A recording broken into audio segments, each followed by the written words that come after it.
The organizers of the conference chose the title Call and Response because we wanted to evoke the Black preaching tradition in which the pastor, alongside the congregation, work together in the effective proclamation of the gospel.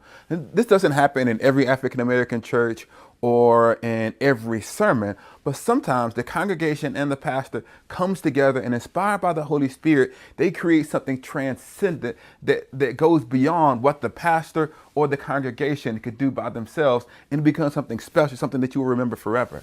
And we wanted to evoke that spirit of cooperation as the title for this conference because we feel like there are many African American Christians who believe that we're at a particular place in our culture and in the church where they're wondering about where they stand and where their place might be and what they should do about the future.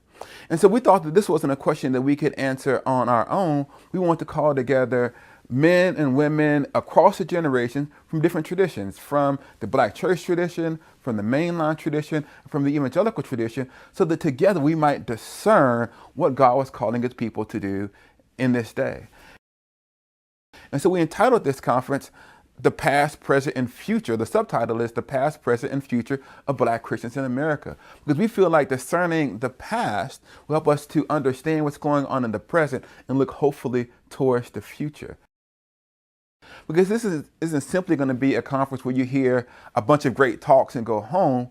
We want pastors and lay people and business leaders and lawyers and doctors and anyone who cares about effective ministry in the 21st century to come and receive practical information about how we can be effective ministers of the gospel.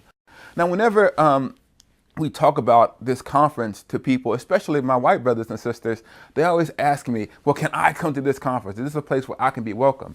And I say to them, like, African American Christians have been coming to conferences led by white people for years. And we've been able to come and learn and be blessed and be equipped for ministry. And so this conference is actually open to anyone who cares about people of color. If you care about the people who you minister to in your congregation or in your community, or you hope to be an effective minister in one of those communities, then we invite you to come and listen and learn. This is actually the 200-year anniversary of that great freedom fighter, Frederick Douglass. It would make sense to have it here in Rochester so we can remember his legacy. And we also came to recognize that this was the 50th anniversary of the death of Dr. King in 2018, who himself was this Black preacher who, through his effective proclamation of the good news in Jesus Christ, called together people from a variety of backgrounds and changed our culture.